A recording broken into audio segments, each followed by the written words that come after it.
அனைவருக்கும்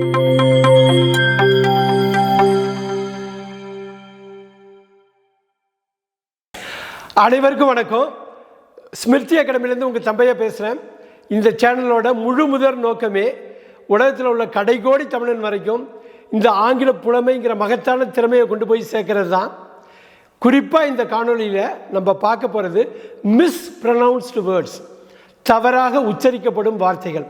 குறிப்பாக இந்தியாவில், அதுலேயும் குறிப்பாக தமிழ்நாட்டில் இந்த ஆங்கிலத்தை நம்ம பேசுகிறப்ப சில வார்த்தைகளை தாய்மொழி ஆங்கிலமாக கொண்டவங்க உச்சரிக்கிற மாதிரி நம்ம உச்சரிக்கிறது இல்லை, வேறு மாதிரி உச்சரிப்போம். அந்த மாதிரி உச்சரிக்கிறதுல ஒரு சிக்கல் இருக்குது. என்ன தெரியுங்களா? அவங்க ஒரு வெள்ளைக்காரரே வந்து நம்மள்கிட்ட பேசுகிறாரு, ஆங்கிலத்தில் பேசுகிறப்ப அவர் ஏதோ நினச்சிட்டு அந்த வார்த்தையை அவர் படி உச்சரிப்பார். நம்ம வேறு மாதிரி நினச்சிட்டு அதை வந்து நம்ம வேறு மாதிரி கூட நம்ம எடுத்துக்கலாம். அதனால் அவங்க எப்படி உச்சரிக்கிறாங்கங்கிறது நமக்கு தெரியணும். ஸோ அப்படி தெரிஞ்சதுன்னா அவங்க சொல்ல வர்றது கரெக்டாக நமக்கு புரியும். அதனால் கட்டாயமாக கடைசி வரலும் இந்த காணொலியை பாருங்கள். உங்களுக்கு ஏதாவது வழக்கம் போல் ஏதாவது ஒரு இஷ்யூ இருக்குது, இல்லை உங்களுக்கு டிஃப்ரென்ஸ் ஆஃப் ஒப்பீனியன் இருக்குது, இல்லை ஏதாவது புது வார்த்தை ஆட் பண்ணணுன்னா நீங்கள் காமெண்ட் செக்ஷனில் மென்ஷன் பண்ணுங்கள், நாங்கள் உடனே ரிப்ளை பண்ணுவோம். காணொலிக்குள்ளே போகலாமா? அடுத்த வார்த்தை சூப்பரான வார்த்தைங்க. ஒரு கஷ்டமான வார்த்தை தான், ஆனால் சூப்பரான வார்த்தை, ரொம்ப இன்டெப்த்தான வேர்டுங்க. இந்த வேர்டு பாருங்கள், POIGNANT. பாருங்கள், POIGNANT. இது எப்படி படிப்பீங்க? அந்த ஒரே ஒரு க்ளூ தாங்க, அந்த ஜியை உச்சரிக்கக்கூடாது. எப்படி படிப்பீங்க? அந்த ஜியை உச்சரிக்காமல் படிக்கணும். பாருங்கள், பாய்னெண்ட். பாய்னெண்ட், இந்த ஜியை உச்சரிக்கக்கூடாது. பாய்னெண்ட்லாம் படிச்சிடக்கூடாது. பாய்னெண்ட்னா பெருத்த சோகம், பெருத்த சோகம், பெரும் சோகம், எதிர்பார்க்கவே இல்லை அந்த மாதிரி ஒரு சோகம். POIGNANT, பாய்னெண்ட். சில படத்தோட கிளைமாக்ஸ் வந்து பாய்னெண்ட்டாக இருக்குங்க. மூன்றாம் பிறைன்னு ஒரு படம், சேதுன்னு ஒரு படம் பார்த்துருப்பீங்க. இந்த படத்துக்கெல்லாம் கிளைமேக்ஸ் வந்து பாய்னெண்ட்டாக இருக்கும் அப்படின்னு எழுதுவாங்க ரிவ்யூவர்ஸ். பாய்னெண்ட்னா மிகப்பெரிய சோகம், பெருத்த சோகம், எதிர்பார்க்காத ஒரு சோகம். பாய்னெண்ட், ஜி வந்து சைலண்ட். POIGNANT, பாய்னெண்ட். அடுத்து நம்ம பார்க்க போகிற மிஸ்ப்ரொனவுன்ஸ்ட் வேர்டு, பரவலாக நம்ம பேசுகிறது கிராமத்து முதற்கொண்டு இது சொல்லாடல்ல வழக்காடல்ல இருக்கிற வார்த்தை தான். ASTHMA. ASTHMA என்ன உங்களுக்கு படிக்கணும்னு தோணும்? ஆஸ்மான்னு தானே படிப்பீங்க. ஹாஸ்பிட்டல்லாம் அப்படி தானே எழுதியிருப்பாங்க ஆஸ்மான். அப்படி படிக்கக்கூடாது. ஆஸ்மா, TH சைலண்ட்டு, ஆஸ்மான்னு படிக்கணும். சொல்லுங்கள், ஆஸ்மா. ASTHMAல THஐ உச்சரிக்கக்கூடாது. ஆஸ்மாங்கிறது தான் சரியான உச்சரிப்பு. அடுத்து நம்ம பார்க்க போகிற வார்த்தை நம்ம வாழ்க்கையோட பின்னி பிணைஞ்சிருக்க வார்த்தை, நம்ம வாரம் எதிர்கொள்கிற இந்த வார்த்தை புதன்கிழமை. புதன்கிழமையை ஆங்கிலத்தில் எப்படி உச்சரிப்பீங்க? நீங்கள் நார்மலாக உச்சரிக்கிற மாதிரி வெட்னஸ்டேன்னு உச்சரிக்கக்கூடாது. வென்ஸ்டே, அந்த டி வந்து சைலண்ட்டு. வென்ஸ்டே, WEDNESDAY, அந்த டியை தூக்கிடுங்க. வென்ஸ்டே, வென்ஸ்டேன்னு தான் உச்சரிக்கணும். நீங்கள் எல்லோரும் வெட்னஸ்டேன்னு உச்சரிக்கிறதுனால நீங்கள் வெட்னஸ்டே தான் கரெக்டுன்னு நினைக்க வேணாம். வென்ஸ்டே தான் கரெக்டு, டியை உச்சரிக்கக்கூடாது. அடுத்து நம்ம பார்க்க போகிற ஒரு வார்த்தை ஒரு ஸ்பெஷல் வார்த்தையாக இருந்தாலும் பல்வேறு இடத்துல நியூஸ் பேப்பர்லேருந்து டெலிவிஷன் நியூஸ்லேருந்து எங்கே பார்த்தாலும் அடிக்கடி பயன்படுத்துகிற வார்த்தை. இதுக்கு பேர் வேஸ்ட்டு, மீனிங் வந்து வேஸ்ட்டு. இந்த வார்த்தையை வந்து DEBRISன்னு சொல்லுவாங்க. DEBRIS எப்படி உச்சரிப்பீங்க? உங்கள் மைண்டுக்குள்ளே ஒரு டெப்ரிஸ்ன்னு உச்சரிக்கணும்னு, அப்படி உச்சரிக்கக்கூடாது. Debris, DEBRIS silent. டெப்ரி, டெப்ரின்னா வேஸ்ட்டுன்னு அர்த்தம். டெப்ரி அப்படின்னு தான் உச்சரிக்கணும், S silent.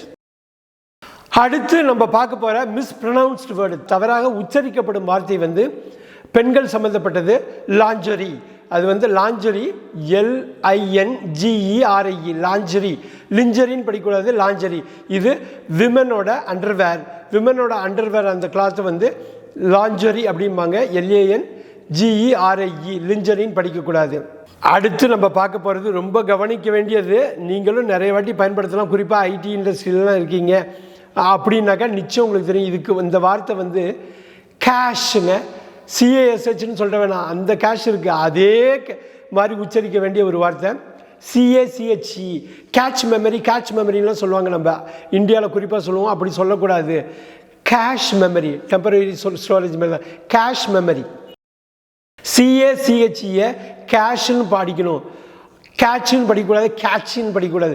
Cash, cash. CASH எப்படி உச்சரிக்கிறோமோ அப்படி தான் CACHE உச்சரிக்கணும். Cache, cache memory, temporary storage.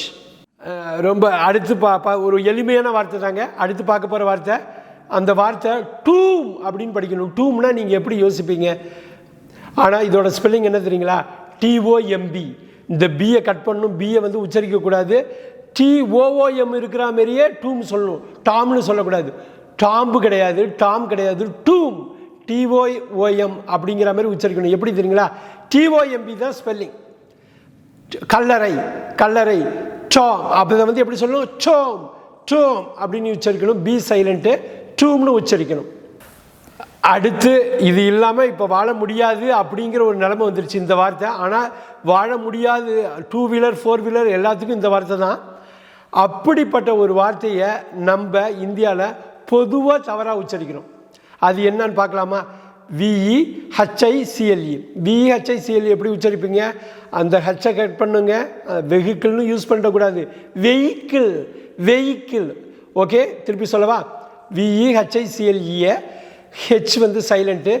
Vehicle, வாகனம். 2 வீலர் 4 வீலரை வெஹிக்கிள்பாங்க. எந்த வெஹிக்கிளில் வந்திருக்க? வெஹிக்கிள் கிடையாது, வெஹிக்கிள். ஸோ வெஹிக்கிள் அப்படின்னா வாகனம். அடுத்து பார்க்க போகிற வார்த்தை சூப்பரான வார்த்தைங்க. இது மிஸ்ப்ரொனவுன்ஸ்டு வேர்டு. ஏன்னா கட்டாயமாக மிஸ்ப்ரொனவுன்ஸ் ஆகும். ஏன் தெரியுங்களா? இது தவறாக உச்சரிப்பாங்க. ஏன் தெரியுங்களா? இது அமெரிக்காவில் ஒரு மாதிரி உச்சரிப்பாங்க, யூகேல ஒரு மாதிரி உச்சரிப்பாங்க, அவங்களுக்குள்ளேயே இதை மாற்றி உச்சரிப்பாங்க. அப்போ கட்டாயமாக நம்ம கன்ஃபியூஸ் ஆகுமா இல்லையா? என்ன வார்த்தை அது? ப்ளஸ் பாயிண்ட் அப்படிங்கிறதுக்குரிய வார்த்தை. ப்ளஸ் பாயிண்ட்டுங்க. என்னோட ப்ளஸ் பாயிண்ட்டு இங்கிலீஷ். ஒருத்தவங்களுக்கும் அதுமாரி வாழ்க்கையில் ப்ளஸ் பாயிண்ட் இருக்குது. எல்லாருக்கும் ஏதோ ஒரு யுனிக்கான ப்ளஸ் பாயிண்ட் இருக்கும். அந்த ப்ளஸ் பாயிண்ட்டுக்கு வார்த்தை ஃபோர்டே. ஃபோர்டே எப்படி உச்சரிப்பீங்க? ஸ்பெல் பண்ணுவீங்க. எப்படி ஸ்பெல் பண்ணுவீங்க? FORTE. அந்த டிஇ, FORTEன்னு நீங்கள் உச்சரிக்கணும். இப்போ என்னோடய ஃபோர்டே, என்னோடய ப்ளஸ் பாயிண்ட் அதான் ஃபோர்டே. இதையே யூஎஸில் ஃபோர்ட்டுன்னு படிப்பாங்க. FORTE. FORT கோட்டையும் ஃபோர்ட்டுன்னு தான் படிப்பாங்க. FORTE ஃபோர்ட், இதையும் ப்ளஸ் பாயிண்ட்டையும் ஃபோர்ட்டுன்னு தான் படிப்பாங்க. அதனால ரொம்ப கவனமாக இருக்கணும். FORTE ஃபோர்டேன்னு உச்சரிக்கலாம், FORTE ஃபோர்ட்டுன்னு அமெரிக்கன்ஸ் உச்சரிக்கிற மாதிரி உச்சரிக்கலாம். இதுக்கு அர்த்தம் வந்து ப்ளஸ் பாயிண்ட். அடுத்து நம்ம பார்க்க போகிற வார்த்தை வந்து மிஸ்ப்ரொனவுன்ஸ்ட் வேர்டு. சின்ன வார்த்தை தாங்க. TAUT, doubt, doubt, dot. இது பாருங்க, டவுட். அப்புறம் யூகேல வந்து டவுட் அப்படிம்பாங்க. TAUT, லைட்டாக. டவுட்னா டைட்டாக இருக்கிறது. That movie has got a doubt screen play. அந்த படத்தோட திரைக்கதை வந்து ரொம்ப டைட்டாக இருக்குது, பக்காவாக இருக்குது, டவுட். இதே அமெரிக்காவில் டாட்டும்பாங்க. அதை டவுட்டுன்னு சொல்லாமல் டாட்டுன்னு சொல்லுவாங்க. எகெயின் TAUTயை டவுட்டுன்னு உச்சரிக்கலாம், TAUTயை டாட்டுன்னு உச்சரிக்கலாம். யூகேல டவுட்டு, யூஎஸில் வந்து டாட்டு. கேர்ஃபுல்லாக இருக்கணும். நீங்கள் டாட்டுன்னு தான் படிக்கணும். நீங்கள் படிக்கலாம், டவுட்டுன்னு படித்தாலும் தப்பு கிடையாது. அப்போ டவுட் என்ன? டைட்லி ஸ்ட்ரெச்ட், ரொம்ப டைட்டாக இருக்கிற ஒரு விஷயத்துக்கு பேர் டாட். அடுத்து நம்ம பார்க்க போகிற வார்த்தை வந்து கிரிட்டிசைஸ் பண்ணுறதுங்க. கிரிட்டிசைஸ் பண்ணுறதுங்கிறது ஒரு பெரிய வார்த்தை. நூற்றுக்கணக்கான அதர் வேர்ட்ஸ் இங்கிலீஷில் இருக்குது. கிரிட்டிசைஸுக்குன்னு மட்டும் பார்த்தா பெரிய வேர்டு, நிறைய சினானிம்ஸ் அதுக்கு இருக்குது. அதில் ஒரு சினானிம் தான் ஒரு வார்த்தை, LAMBASTE. இது பாருங்கள், இது யூகேல ஸ்பெல்லிங் வந்து LAMBASTோட படிக்குவாங்க. லேம்பாஸ்ட் அப்படிம்பாங்க. லேம்பாஸ்ட்னா கிரிட்டிசைஸ் பண்ணுறது, திட்டுறது, குறை சொல்கிறது. யாராவது ஒரு ஆளை குறை சொல்கிறது LAMBAST, லேம்பாஸ்ட். இதே அமெரிக்காவில் அது இஎஸ் எடுத்துக்குவாங்க. ஆட் பண்ணி லேம்பேஸ்ட் அப்படிம்பாங்க. லேம்பேஸ்ட், LAMBASTE. லேம்பேஸ்ட்னா கிரிட்டிசைஸ் பண்ணுறது, குத்தம் சொல்கிறது. நீங்கள் லேம்பாஸ்ட்னு படிக்கலாம், லேம்பேஸ்ட்னு படிக்கலாம். இதை தவிர வேறு எதுவும் படிக்கக்கூடாது. லேம்பேஸ்ட்னு படிச்சிங்கன்னா அந்த ஈல முடிச்சிருக்கணும். ஈல முடியலன்னா லேம்பாஸ்ட் அப்படின்னு படிக்கணும். லேம்பாஸ்ட்னா குறை சொல்லுதல். அடுத்து நம்ம பார்க்க போகிற மிஸ்ப்ரொனவுன்ஸ்டு வேர்டு கொஞ்சம் ட்ரிக்கியான வார்த்தைங்க. கொஞ்சம் ட்ரிக்கியான வார்த்தை. இந்த வார்த்தைக்கு மீனிங் வந்து அலட்சியம். அலட்சியமாக இருக்கான், அவன் ரொம்ப அலட்சியமான ஆள் அப்படின்னு நம்ம சொல்லுவாங்க. அந்த வார்த்தை தான் அது. இந்த வார்த்தை இன்சூசியன்ட்னு படிக்கணும். அந்த ஸ்பெல்லிங் பாருங்கள், இன்சூசியன்ட். INSOUCIANT. INSOUCIANT. இன்சூசியன்ட். இன்சூசியன்ட்னு படி, இன்சூசியன்ட், இன்சூசியன்ட்னு படிக்கணும். ஆனால் ஸ்பெல்லிங் வந்து INSOUCIANT. He is an insouciant person. அவன் ஒரு அலட்சியக்காரன். ஸோ இன்சூசியன்ட்னாக்கா அலட்சியம்னு அர்த்தம். அது இப்படித்தான் படிக்க வேண்டும்.